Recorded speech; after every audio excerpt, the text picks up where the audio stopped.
دوستو یاد رکھنا، تگڑا اور مضبوط جوان پتہ کون ہوتا ہے؟ جس کی نظریں پوری طرح اس کے کنٹرول میں ہوں۔ یہ علامت جوانی ہے۔ جس آدمی کا پوری طرح، دو لوگ دنیا میں کبھی کوئی کارنامہ سر انجام نہیں دے سکتے، ایک جو حرام کھاتا ہو، ایک جس کی نظر ناپاک ہو۔ محمد بن قاسم جب یہاں آئے تھے نا تو ایک دن بڑے پریشان تھے، تو ایک بزرگ کہنے لگے آپ کیوں پریشان ہیں؟ کہنے لگے راجہ دہر سے مقابلہ ہے اور ہماری فوج تو سندھ کے رستے بھی نہیں جانتی، زبان بھی نہیں جانتی، لڑیں گے کیسے؟ دو چار دن کے بعد ان بزرگوں کی دوبارہ محمد بن قاسم سے ملاقات ہوئی تو بڑے خوش تھے۔ کہا اب آپ کیوں خوش ہیں؟ کہنے لگے وہ میرا مقابلہ نہیں کر سکتا، میں نے تحقیق کر لی ہے۔ کہا کیوں؟ کہنے لگے نظر کا گندہ ہے، اور جو نظر کے گندے ہوتے ہیں وہ میدانوں میں ٹھہرا نہیں کرتے۔ میدان کے لیے نکلنے کے لیے پاک جوانی کی ضرورت ہوتی، تطہیر مزاج ہونا ضروری ہوتا ہے، پاکیزہ افکار اور سچی اور سچی ستھری سوچوں کا ہونا ضروری ہوتا ہے۔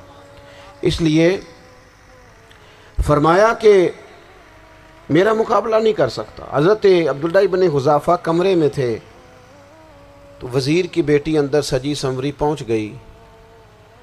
جیسے ہی آپ نے اس کفر کی چال کو دیکھا تو تیمم کر کے نفل شروع کیے۔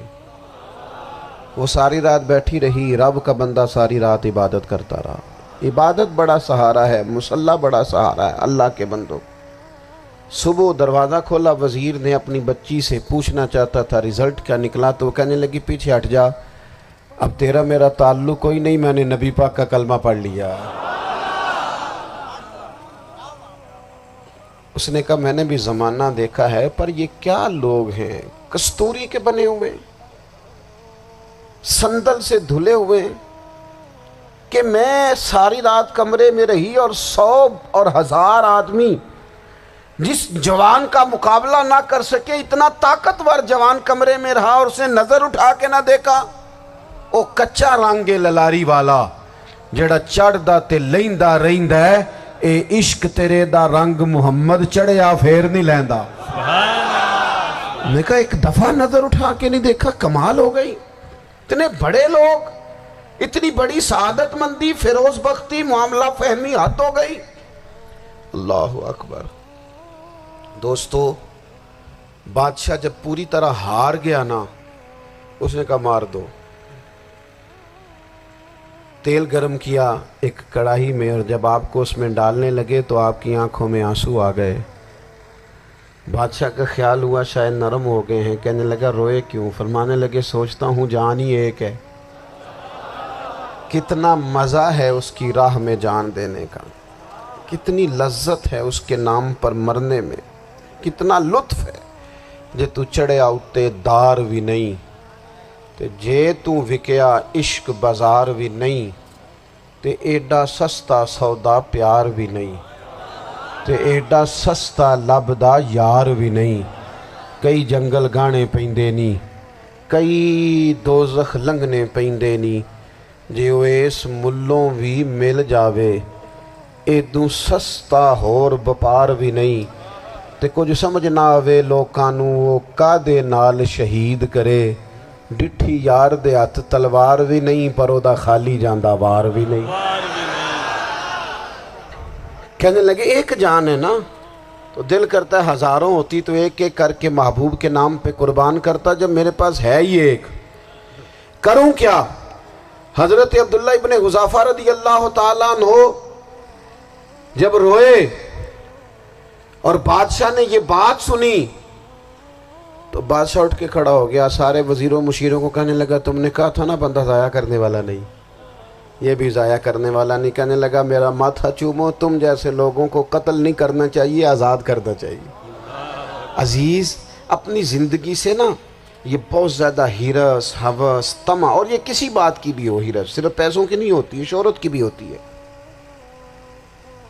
یہ بیماری انسان کو اقتدار کی بھی ہوتی ہے، تعریف کی بھی بیماری ہوتی ہے، یہ سارے نقص ہوتے ہیں لوگوں کو، اور معاذ اللہ بعض جبوں کبوں کے اندر بھی ہوتے ہیں، وہاں بھی پنپتے ہیں۔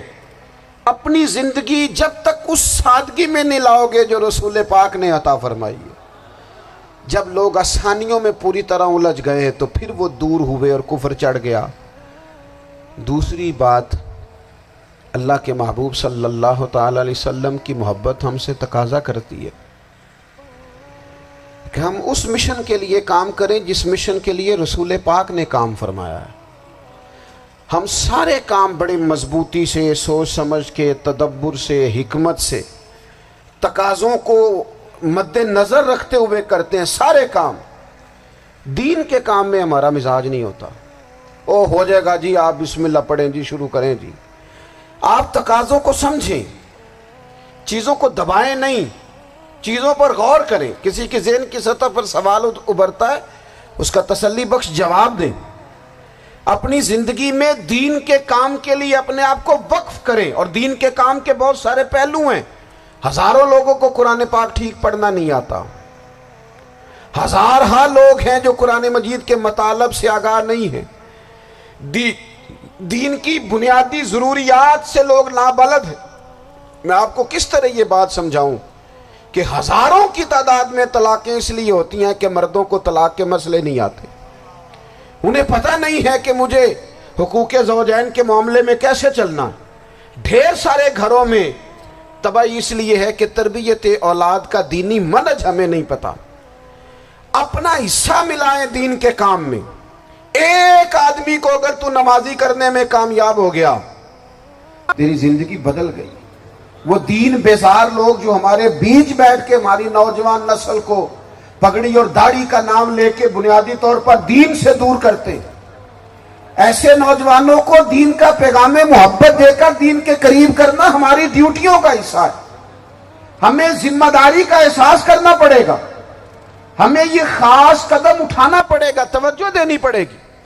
مساجد، مدارس، میں آپ سے عرض کروں، اتنی ڈٹ کے مخالفت ہوتی ہے نا مدرسوں کی، اتنی ڈٹ کے۔ میں ادارہ چلاتا ہوں، اس کے چلانے میں جو مشکلات ہیں وہ تو ہم بتا نہیں سکتے آپ کو، اس لیے کہ میری قوم، میرا اس قوم سے تعلق ہے جو نعت خواں امیر کرنا چاہتی ہے، مدرسے نہیں۔ ہاں، نقیب خطیب پیدا کرنا چاہتی ہے، شعر و شاعری کی زندگی کو پروان چڑھانا چاہتی ہے۔ فقط ہمارا ان لوگوں سے تعلق ہے جو لاکھوں کروڑوں روپیہ محافل پہ لگائیں گے، اور قاری صاحب بیچارے اگر مسجد کا کوئی ہونے والا کام کسی وقت بتا دیں گے تو وہ بڑی مشکل آ جائے گی ان کے لیے۔